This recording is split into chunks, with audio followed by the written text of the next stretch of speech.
Good morning, students. Today, I'll be taking the class on the concept of major histocompatibility complex, self and non-self recognition. This is one of the classes in the series of immunology lectures that has been taken till date. This particular class is very important in the building of concept regarding the cellular immunity. So without wasting time, let us go into the topic proper. So what are the objectives of this particular class? At the end of the class, the students should be able to enumerate the type of receptors. These receptors are in relation to the immune cells that we'll discuss in the next few minutes. They should also be able to enumerate the structure and functions of major histocompatibility complex proteins. They should be able to enumerate the process of cellular immunity, which is the topic of interest in this particular session of ours. And at the end, they should know the basis of self and non-self recognition by the immune system of our body. So let's recall from our previous classes. Till now, we have done a lot of immunology classes, at least if not many, few classes have been done, and the basis of the immunology is pretty well clear to you. What is immunity then? Immunity is the capability of a multicellular organism to resist harmful microorganisms from entering into the cells. The physiological function of the immune system is to protect individual from infectious pathogens. So this is immunity, and it is divided into, as you all know, innate immunity and adaptive immunity. What is innate immunity then? It's a natural immunity. The defense mechanism that are present even before the infection has occurred. These particular defense mechanisms are evolutionary. They are ancient. They are first line of defense against foreign pathogens, and they rely on the common features of the invading organism. This particular innate immunity has its components like epithelial barriers that block entry of the environmental microbes, phagocytic cells, mainly the neutrophils and macrophages, natural killer cells, and several plasma proteins including the protein of the complement system. The innate immune system also includes family of receptors that recognize specific features in most pathogens. So all in all, innate immunity is a natural form of immunity and it's the first line of defense. And they are very quick to act. And they are evolutionary in the sense that they are able to recognize the common patterns present in the microorganism or the foreign molecules. What is adaptive immunity then? The name suggests it adapts. It's an acquired or specific immunity. This particular immunity, it adapts to a lot of foreign molecules, the microorganisms that enter into our body.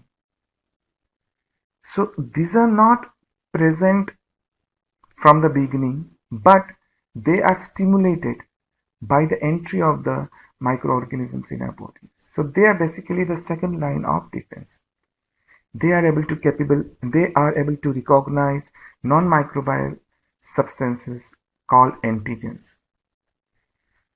Components of the adaptive immune systems are lymphocytes and their products including antibodies and a set of receptors that we'll discuss in this particular session known as the cellular receptors.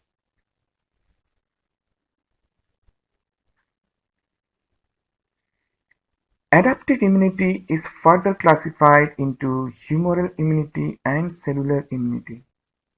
Humoral immunity, you all know, is basically given by the soluble proteins called antibodies or the immunoglobulins. In case of cellular immunity, these are mainly the cytotoxic lymphocytes, the killer T cells, and the helper T lymphocytes, which are responsible for this sort of immunity. So basic difference between humoral and cellular immunity is humoral immunity takes care of the extracellular pathogens by their soluble products, that is antibodies, and cellular immunity is given by the cell itself, that is the T lymphocytes, and they mainly deal with the intracellular pathogens. Now, humoral immunity we are not going to discuss in this particular class because it has been done in the previous classes. We are mainly concerned with the cellular immunity. Now, what is the basis of the mechanism by which this cellular immunity works? As you all know from your previous classes, that extracellular pathogens can be handled nicely by the soluble protein, that is the immunoglobulins or the antibodies. But what about the intracellular pathogens, which enters our cell and do not leave any markings in the exterior? How our immune system recognizes those pathogens and able to initiate immune reaction against them to eliminate them? Because these stealthy intruders has to be eliminated from the body to keep our body healthy. So let us find the answers. How it is done. A brief overview of the process is, first of all, the pathogens invade inside the cell. These pathogens can be microorganisms or the virus. Once it enters inside the cells, the internal proteins, means those microorganisms, also the proteins present inside the cell are broken down into smaller peptides by the proteasomes. Now, once broken down, they have to be exhibited in the cell surface, and this particular step is done by the integral membrane protein, major histocompatibility complex proteins. They bind with those foreign peptides and they exhibit it in the cell surface. Once the bound foreign peptide is exhibited by the MHC molecule, the T cell comes into play. They, with the help of their receptor, this is the T cell receptor, continually scan the bound peptides of all the cells. And wherever they find cells displaying foreign motifs on their surfaces, they initiate immune responses. This immune responses differs. In case of killer T cells, that is CD8 cells, they kill the cells by inducing them to commit suicide. But in case of CD4 T cells, that is the helper T cells, they help in the proliferation of specific B lymphocytes and cytotoxic T cells, thereby helping in the immune response. They help to encounter, to deal with the foreign pathogens. So here we have mentioned, we are using the term CD, CD8 cells, CD4 cells. What is this CD? This CD stands for cluster of differentiation, referring to cell surface marker that is used to identify a lineage or stage of differentiation. So these are mainly protein which gives us or which acts as a marker to identify the lineage of the cells. So that's why they are known as CD, cluster of differentiation. Now in this particular slide, what I wanted to depict is the mechanism by which this particular entire process occurs. First of all, this is my protein.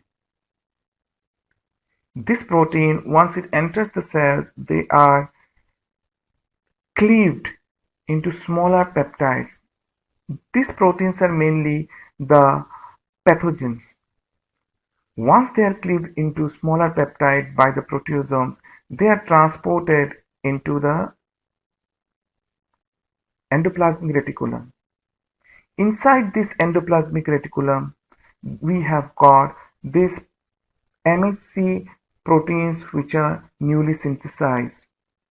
These smaller peptides then get associated with these particular MHC molecules, and at the end, the MHC molecules with the bound peptide are exhibited in the cell surface.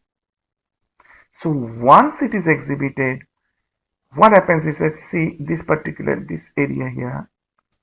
This is the MHC molecule, and this particular pink molecule is the peptide. Once this is exhibited, the T cells, this is the T cell which comes into play. This T cell has got the receptors.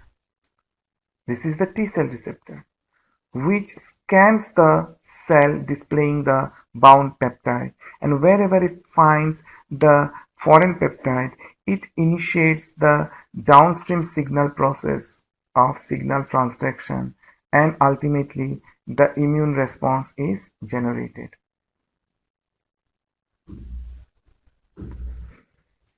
Now, having said that, a brief particular mechanism by which the T cell exhibits the cellular immunity. Two important terminologies we have encountered. One is the T cell receptor, another is major histocompatibility complex protein. Now, what is this T cell receptor? The receptor, the name itself suggests the receptor which is present in the membrane of thymus-derived lymphocytes. What is its role?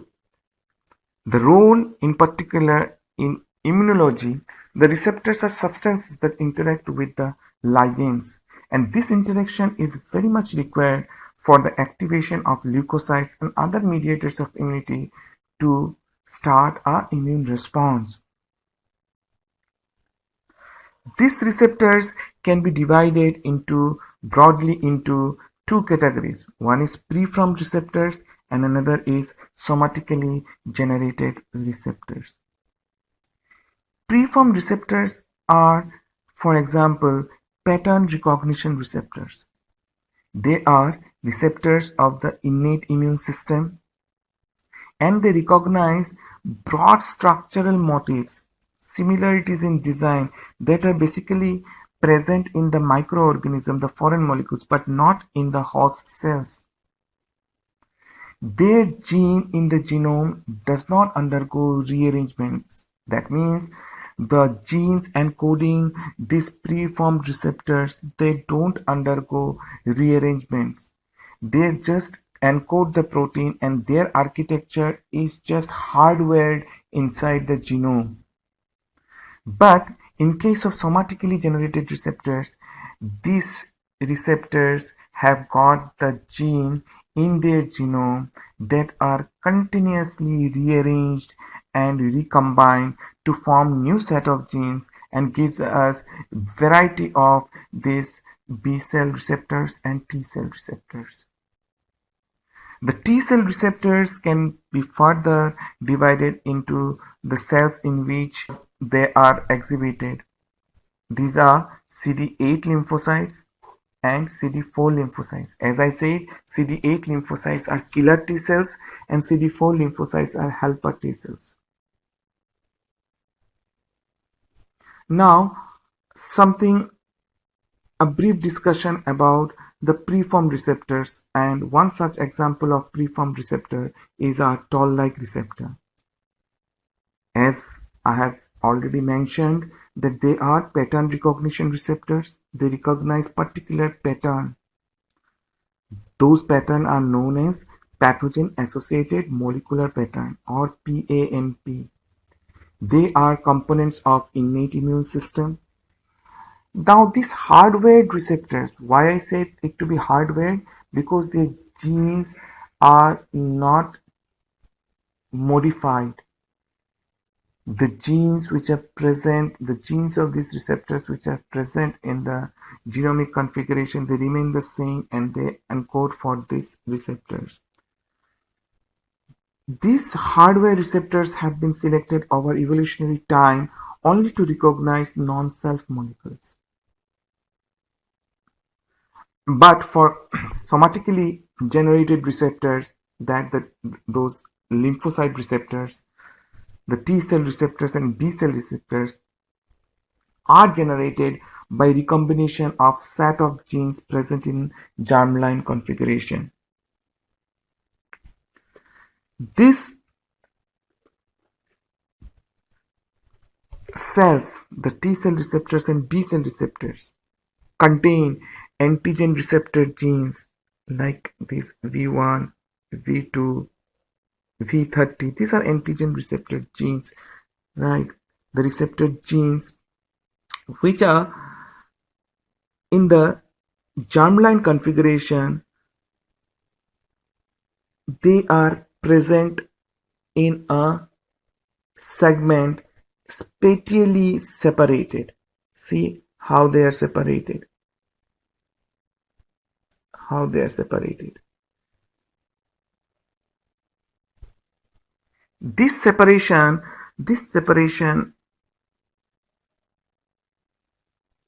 doesn't allow these particular genes to be expressed. So a gene to be expressed, it should be continuous, and there I find different rearrangements and recombination results, and ultimately a new set of gene segments are created, and these new segments of genes are ultimately transcribed and translated into proteins. The proteins are mainly the lymphocyte receptors, the T cell receptors and B cell receptors. That's why they are called somatically generated.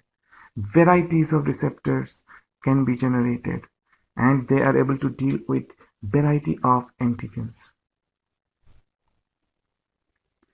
These receptors has got variable and constant domains, as you have seen in the previous classes, right? How the generation occurs and what is the basic structure of these receptors.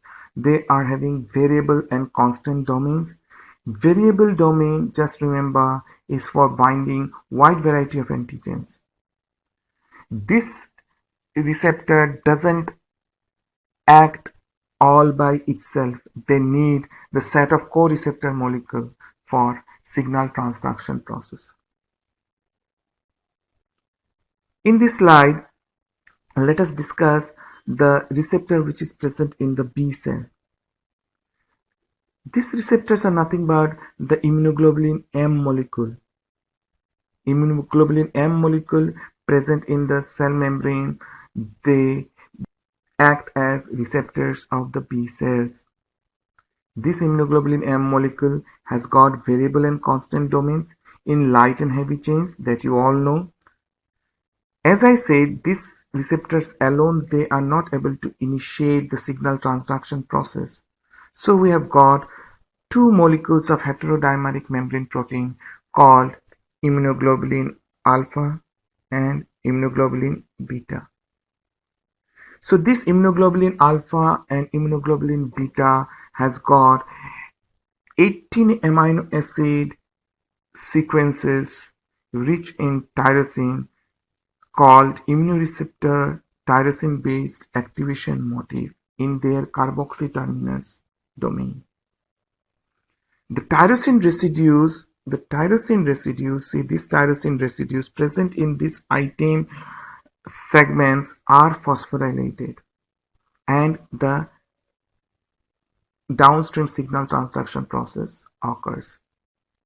Once the variable region binds with this is the variable region, it binds with the antigen, the signal is transduced by the action of this co-receptor molecule, immunoglobulin alpha and immunoglobulin beta.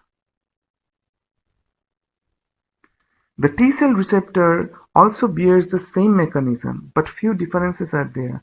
Just you can see here, there for B cell it was immunoglobulin M molecule. Here it is a heterodimeric polypeptide chain, that is alpha and beta. This alpha and beta also contains variable and constant regions, just like the immunoglobulin molecule. These are the co-receptors for B cell. It was immunoglobulin alpha, immunoglobulin beta. Here it is CD3 complex, 6 polypeptides. These are gamma, epsilon, delta, and zeta. The carboxy terminus end of this CD3 complex contains immunoreceptor tyrosine-based activation motif item. These tyrosine residues in the item segments are phosphorylated once this variable segment binds with the foreign peptides, and the downstream signal transduction process occurs. They also express few protein molecules important for their action. These are CD8 for killer T cells. Here I have shown you the CD8 molecule, and CD4 for helper T cells. What are the functions of these CD8 and CD4 molecules? We'll discuss in the next few slides. Before going into the discussion of the cellular immunity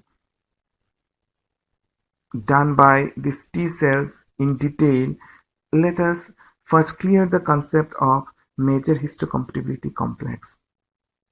So what are major histocompatibility complex? They are originally identified as antigens that evoke rejection of transplanted organs. They are basically the membrane proteins which displace the foreign peptides. The major histocompatibility complex, also called the human leukocyte antigen because it was first discovered in the leukocytes, they are basically the proteins which are coded by several genes which are present in chromosome 6 and are very much critical in immune function. The functions of the MHC molecule is to display peptide fragments of protein antigens for recognition by antigen-specific T cells. This HLA or MHC system is highly polymorphic, means that there are many alleles of each MHC genes. On the basis of their chemical structure, tissue distribution, and function, the MHC gene product is classified into 3 categories. They are class 1 MHC molecule, class 2 MHC molecule, and class 3 MHC molecule. Class 3 MHC molecule we are not going to discuss. These are related to complement proteins. We in this particular class will be concerned on this MHC class 1 and class 2 molecule.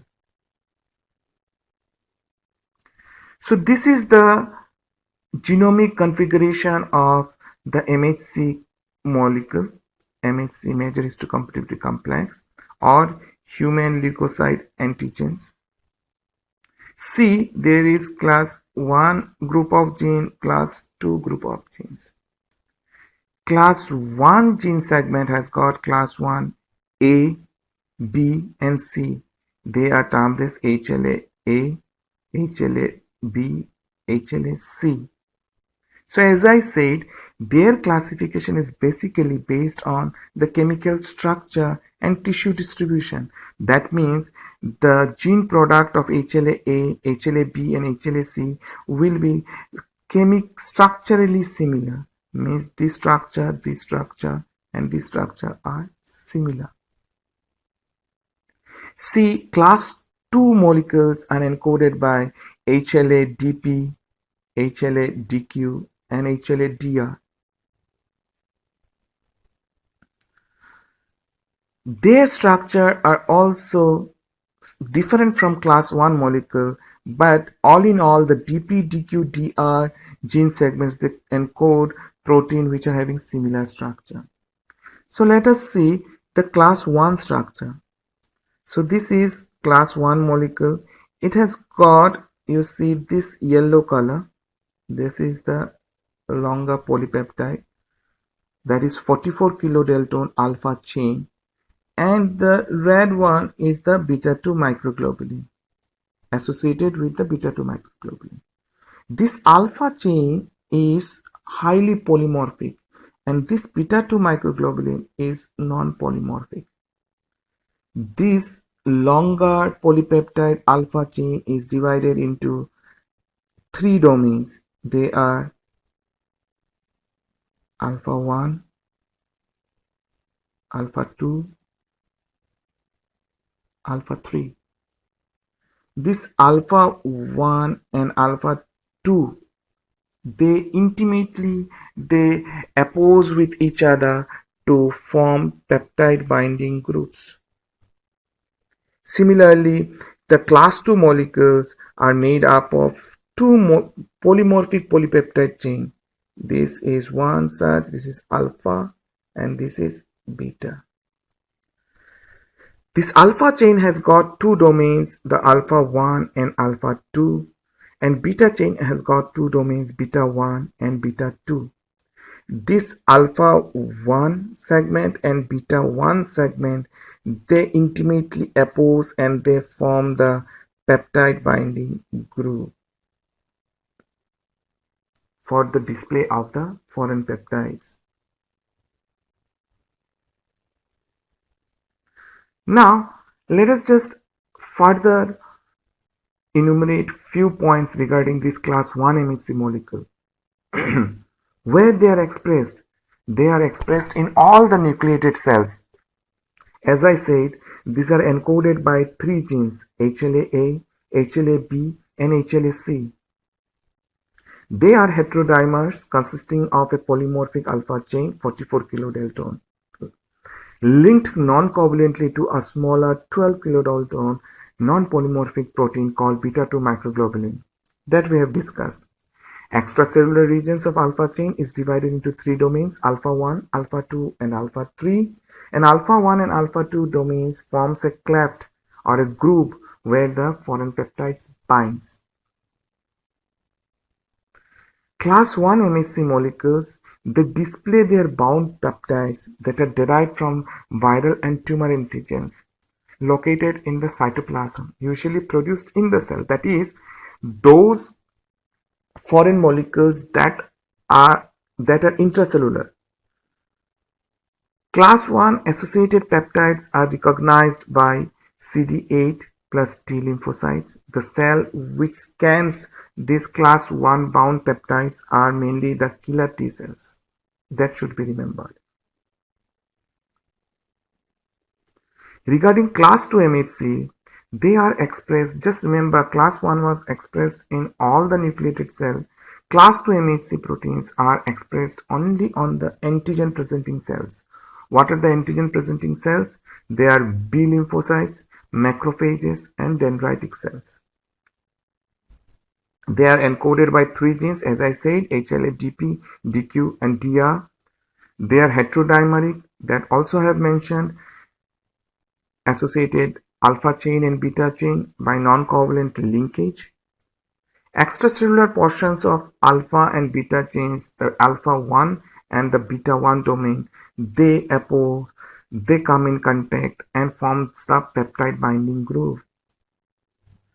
Now just remember, class 2 MHC molecule presents antigens that are internalized into vesicles, that is, the pathogens that were present extracellularly, and the antigen presenting cells, they engulf, they phagocytose those particular pathogens and bring it inside. Now inside the cell they are present in the vesicles. Those vesicles are known as phagolysosomes, where those proteins are broken down into smaller peptides.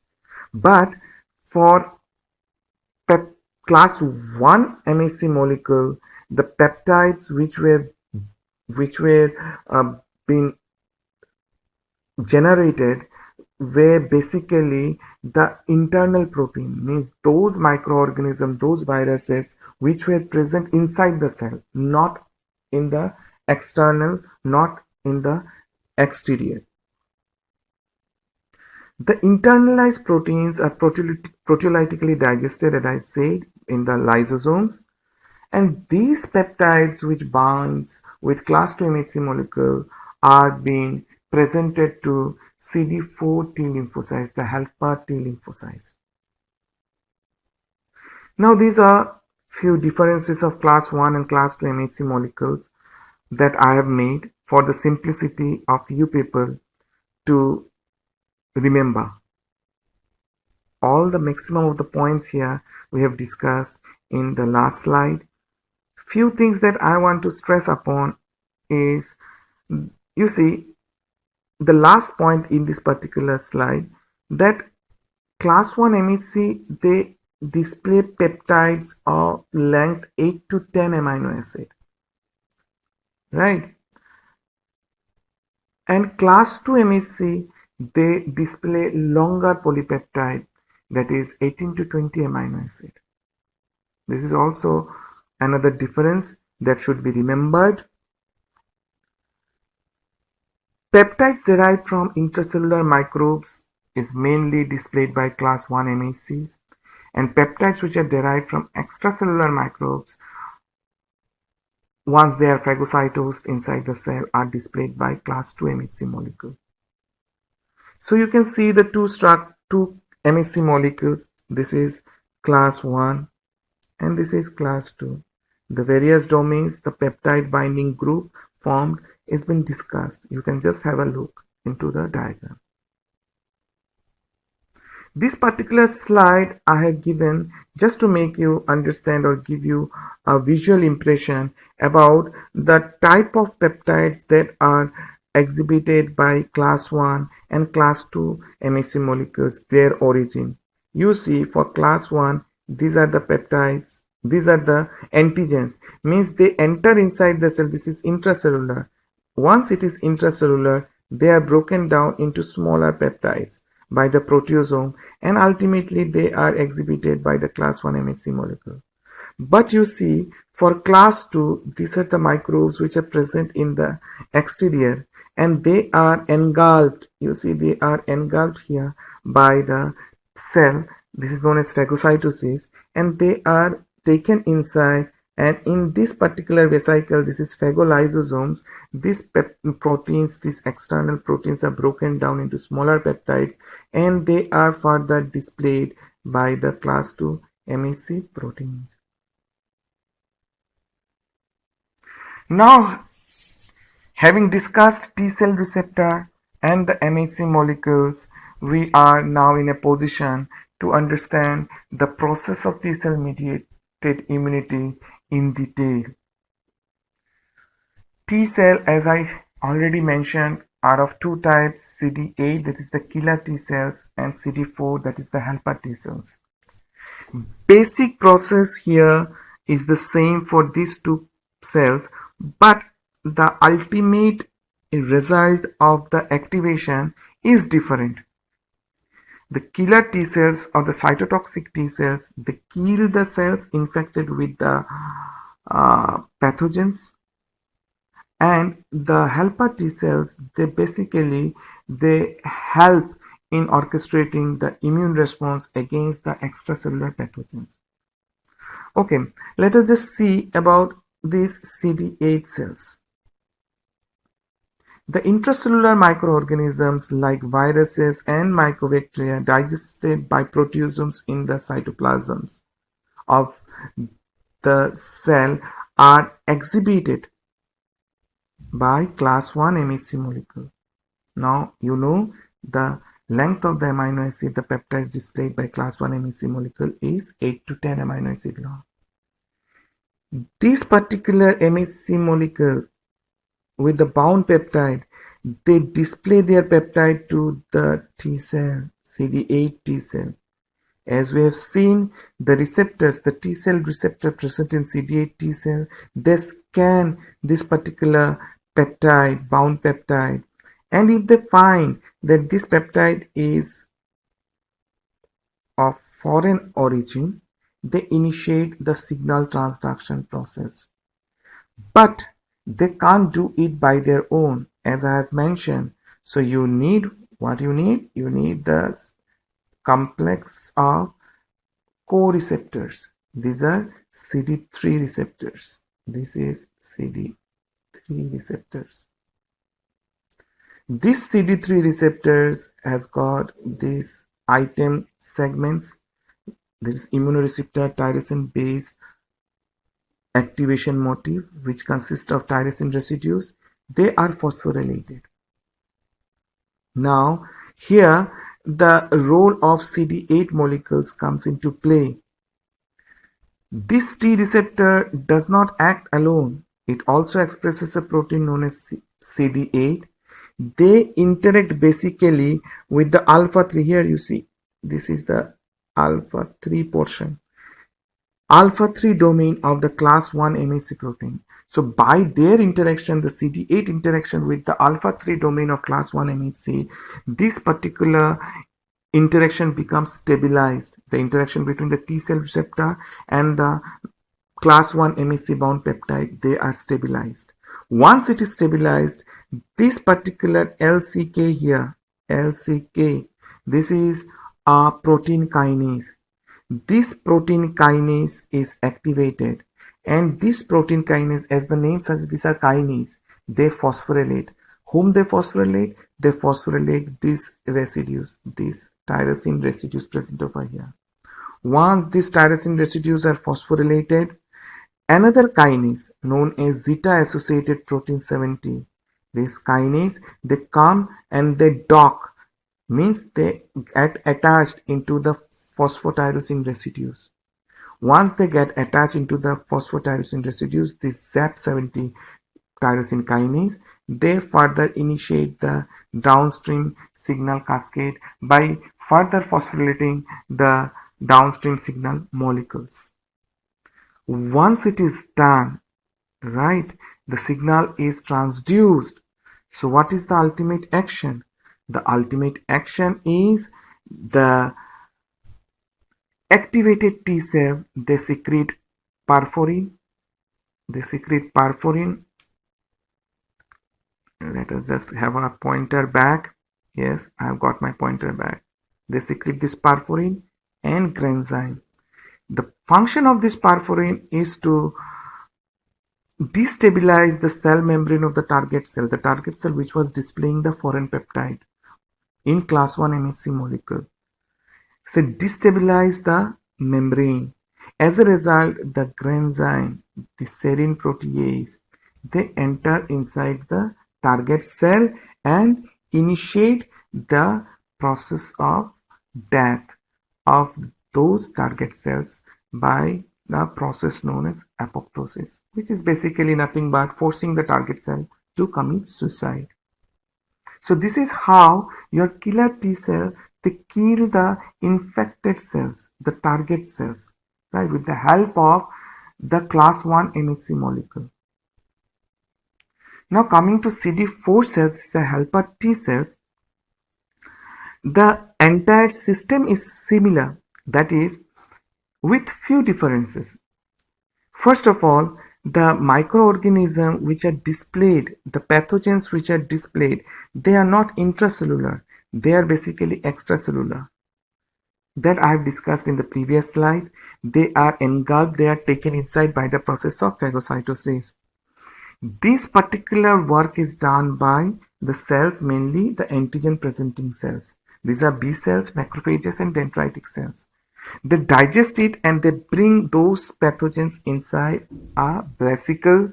That vesicle are mainly the endosome, and the phagolysosomes. Inside these phagolysosomes, the peptides are generated which are 18 to 20 amino acid long, unlike that of class 1 MHC associated peptide which are only 8 to 10 amino acid long.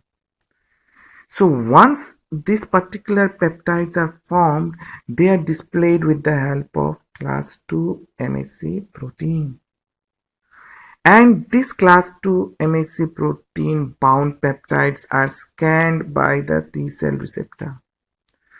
The T cell receptors present in the CD4 cells and T cell receptor present in CD8 cells are having the same configuration. Once this receptor recognizes the bound peptide to be foreign, the downstream signal transduction is initiated. But for this interaction of T cell receptor with the peptide bound class 2 MHC molecule, you need another molecule, that is your CD4. This CD4, they interact with the base of this class 2 MHC bound peptide molecule. So once they interact, they make the interaction between the T cell receptor and the bound peptide, they stabilize. Next, what happens is that again the similar sort of reaction which occurs in case of cytotoxic T cells, the tyrosine kinase LYK, they get activated and they phosphorylate the tyrosine residues in the item segments. Once they are phosphorylated, the zeta associated protein, another tyrosine kinase, they dock into those particular phosphotyrosine residues, and downstream signal transduction process starts with phosphorylation of the downstream molecules, transduction molecules. Once the cell is activated through signal transduction, now the ultimate effect is different. There, for CD8 T cells, it was secreting granzyme and perforin and thereby killing the cell which are infected. Here, the CD4 T cells, they secrete cytokine. They secrete cytokines outside the cell. You see these cytokines which are secreted outside the cell. These cytokines, as we will see, are mainly the interleukin 1 and interleukin 2, and interferon gamma.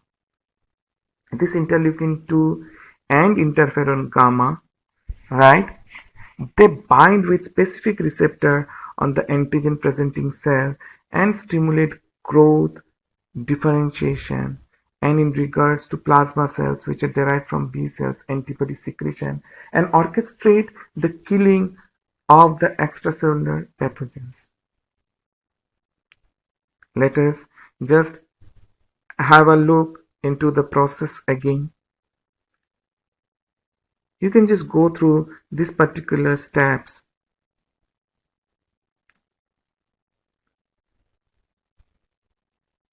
This is for cytotoxic T cell.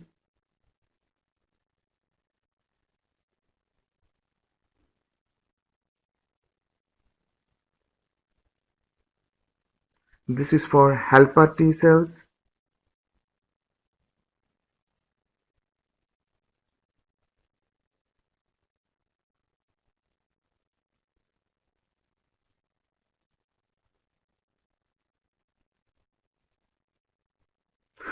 Okay, now all things explained, how the cellular immunity works, what is the process by which the T cell are exhibit their function and eliminate the external or the internal foreign pathogens.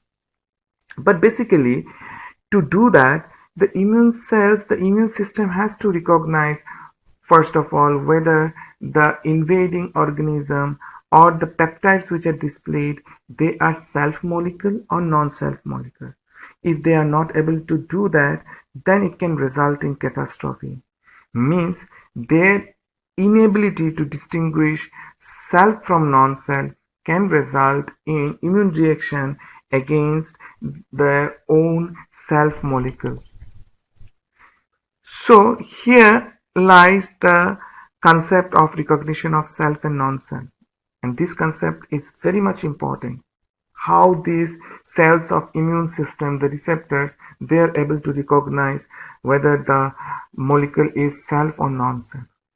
For innate immune system, as we have discussed, the hardware receptors of the innate immune system are selected over evolutionary time only to recognize the non-self molecules which are abundant in microbial world.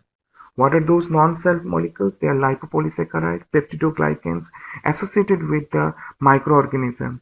These non-self molecules are not present in the host cells in our body. So these receptors evolutionary, they are tuned in such a way that they can recognize only few important patterns that are present in the pathogens. Those are known as PAMP, pathogen associated molecular pattern that we have seen. So this pathogen associated molecular pattern are not present in the self molecule, so they can easily distinguish whether the molecule is self or non-self. So this is for innate immune system. But for adaptive immune system, as we have seen, the T and B lymphocytes, they are the only cells which are capable of producing somatically generated receptors. A wide variety of receptors can be generated, right? So this wide variety of receptors, how they are generated, that you have seen in detail in your previous class, where the generation of the antibody diversities and the T cell receptor diversities has been taken. Now this each T and B cell utilizes the rearrangement of DNA and in some cases somatic mutation to develop enormous number of different receptors. As they generate each receptor in a random manner, some cells develop structure capable of recognizing self and other develop receptors capable of recognizing non-self because they are generated in a random manner. So here right fine the question comes that this T and B lymphocyte should be educated. They should be given the knowledge that this molecule which they encounter, whether they are self or non-self. So as these cells generate receptors in random manner, so they can recognize self molecule also. So if those T and B lymphocytes which potentially recognize the self molecule and initiate attack on normal structure, those molecules are eliminated. They are removed from our immune system. This is what known as the education. And only the lymphocytes which bears receptor for recognition of non-self molecule are capped. They are selected so that they can recognize only non-self molecule. So here in this particular slide, you see first there is a step of positive selection. In the positive selection, only those cells which can bind to the class 1 or class 2 MHC molecule are selected. And those molecules, those receptors which are not able to bind to this class 1 and class 2 MHC molecule. Just remember here, this is only class 1 and class 2 MHC molecule. I am not using the term peptide, bound peptide. Only class 1 and class 2 MHC molecules, the cell receptor, if they are able to bind, they are selected. This is known as positive selection. And those cells who having receptors that are not able to bind with this class 1 and class 2 MHC molecules, they are removed.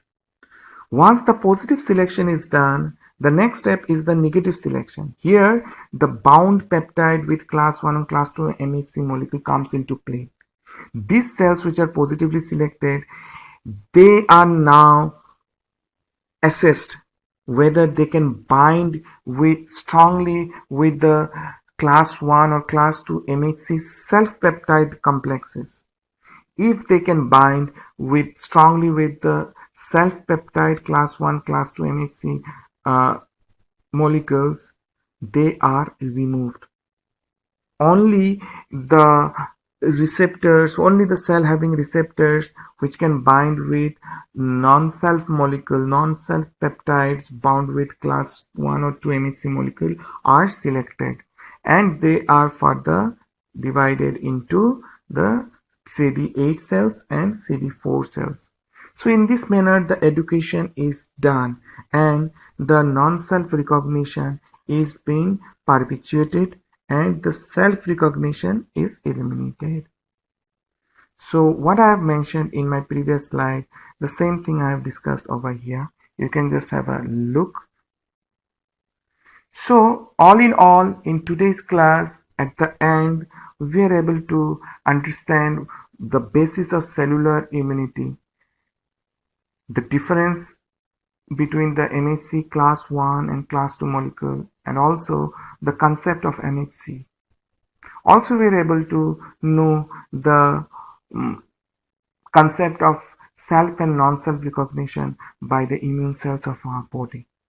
Hope this class is beneficial to you and you will be able to retain few important concepts that I have mentioned. Thank you. Have a good day.